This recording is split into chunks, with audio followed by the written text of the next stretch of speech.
Hello students, this is the fourth part of video for chapter number 4 from history. So in the last video we have covered the Mughal emperors, that was Babur, Humayun, Akbar, Jahangir, Shah Jahan and Aurangzeb. The last ruler was considered as Aurangzeb. Now the next topic we are going to cover is Mughal relation with other rulers. So Mughals rulers were against the rulers who refused to accept their authority, but as they become powerful, many rulers like the Rajput joined them voluntarily. So they always have a war with the rulers who refuse them as an authority, but there were few rulers who accept their authority voluntarily, like some Rajput rulers have joined them. Many of the rulers married their daughter into Mughals families and in return got high position in the Mughal court. So this was done by a system called as matrimonial alliances. Matrimonial alliances means the rulers marry their daughter to the Mughal ruler. So the Mughal and the other ruler become a family. This is one kind of alliances. So here there is no war, no conflict between the two kingdoms. As the daughter was married to the Mughal ruler, they become the family, and the rulers get their own kingdom back.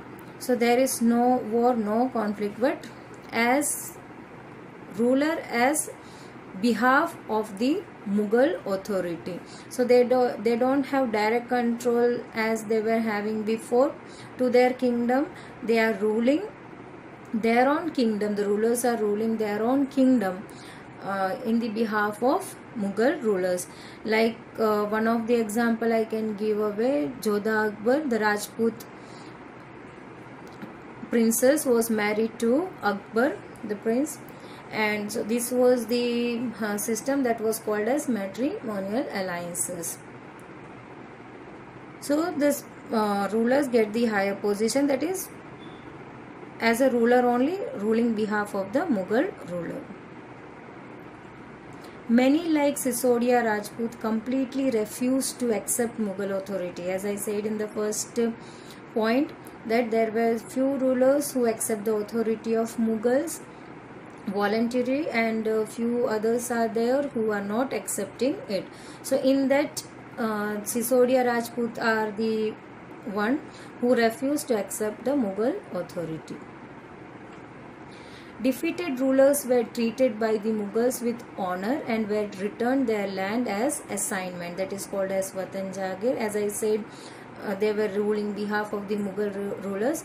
So the matrimonial alliances, one we have learned. Secondly, this is the another kind of system they follow, that after defeating the rulers, they treat the ruler very honorably, respectfully, and return them their own kingdom as an assignment, that was called as Watan Jagir. So now the defeated ruler will rule behalf of the Mughal rulers.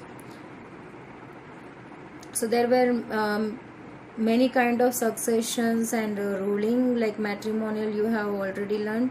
Then secondly, here after conquering, that is returned as an assignment to the ruler back as Watan Jagir. Then thirdly, treaty are signed. Treaty are means a mutual agreement where the defeated ruler and the won ruler signs an agreement. The defeated ruler agreed to pay the tribute to the ruler. So there are many kind of succession. So there is many way of succession, as I said, signing a treaty or giving back the land as assignment called as Watan Jagir, and matrimonial alliances. Now next, this ensured a balance and further helped in the expansion of Mughal empire. So it keeps a good relation between the defeated ruler and the won ruler, or the ruler in authority. But it was difficult to keep this balance all the time. So why? in the table 1 we have already learned that Aurangzeb insulted Shivaji when he came to accept the Mughal authority, and Shivaji declared himself an independent ruler and refuge against the Mughal ruler. So what was the consequence of this insult?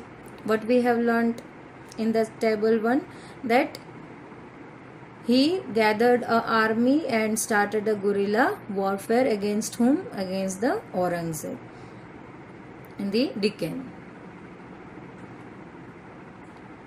Mansabdar and Jagirdar.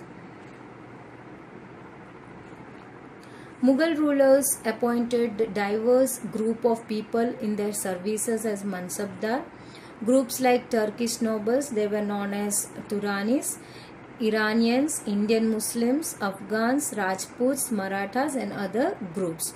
So they were helping out to look after the various kind of services, and they were called as the Mansabdar. Their positions were called as Mansabdar.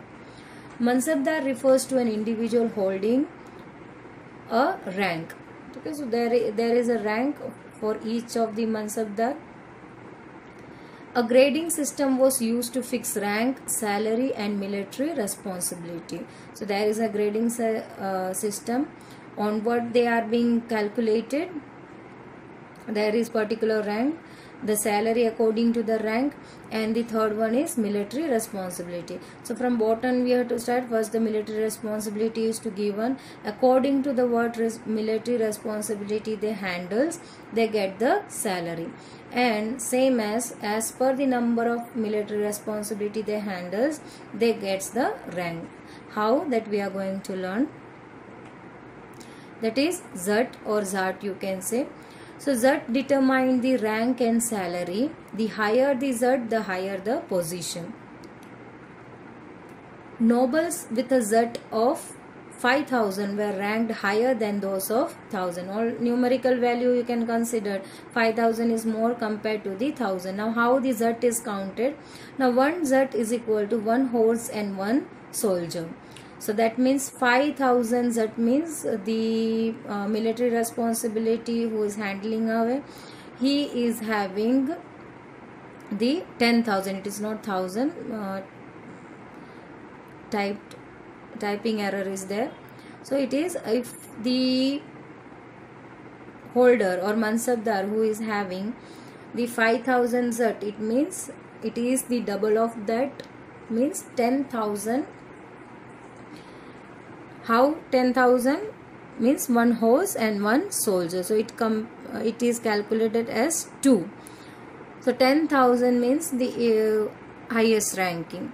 Now the highest Zat ranking was of prince in the kingdom, because it is he is already having the 10,000 Zat. Now 10,000 means he is having the 20,000, means 10,000 soldiers and 10,000 horses. So here the highest Zat ranking in the kingdom is given to the prince. Later on then the Zat ranking is given to the other Mansabdars. So the Mansabdar military's responsibility required him to maintain a specific number of cavalrymen, Savars. Cavalrymen means the walking army, and Savars means the horsemen. Get them registered, branded horses, and give them a salary. So the nobles who holds a Mansabdar, so as they are getting the military responsibility, so they have to maintain the specific number of cavalrymen and savar, as we have seen here. Now these number of soldiers or cavalrymen what the noble is having, that has to be registered in the kingdom, even though the branded horses, because the horses were not available in India, that were bought by Kabul.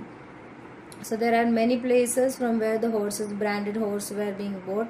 So the horses and the soldiers, whether it is cavalrymen, whether it is savars, they has to be registered in kingdom's account. So according to that record, they are getting the salary.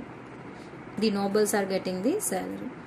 Revenue assignment called Jagirs were the salary of the Mansabdar. So what is the salary of the Mansabdar? The revenue assignment known as Jagirs. Jagirs means land.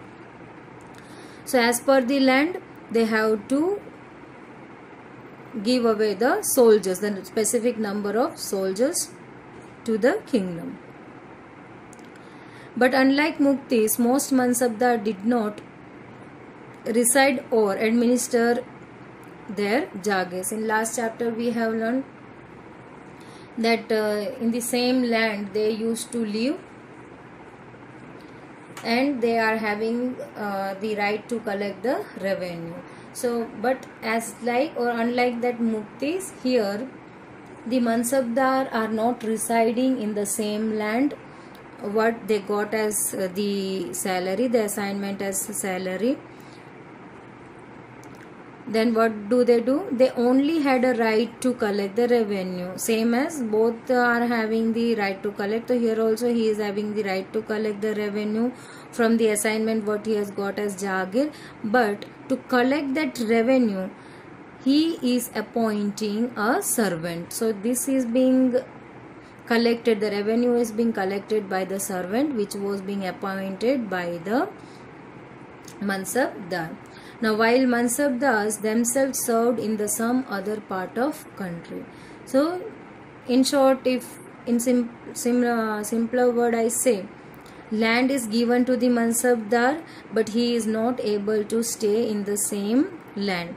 He has to reside in the other land. He is having the right to collect the tax, the Jagir, what he has got as a revenue assignment, but who is collecting? The servant which is being appointed by the Mansabdar. Hope you have understood. Now during Akbar's reign, Jagirs were assessed in a way that it equally the salary of the Mansabdar. So everyone was seeking the position of Mansabdar to get more and more profit, to get more and more salary. So number of Mansabdar gathered together in the Akbar's reign, that continued in the region of Akbar's rule also. So increase in the number of Mansabdar, Jagir fell short. Now what happened? There were numerous number of Mansabdar and Jagir was not that much to provide them. So Jagir was fell short according to the number of Mansabdar, and revenue collection become excessive. So whosoever got the Jagir, they were exploiting, they were collecting revenue as much as they can, as much as profit they can acquire from the Jagir what they got, they were constantly collecting. So the revenue collection become excessive. So from where the revenue is being collected already you know. So during the Aurangzeb could not control this, and peasants suffered a lot. So this was not able to be controlled by Aurangzeb. Revenue was collected by the peasants, so they are the sufferer, they are the most exploited group in the kingdom.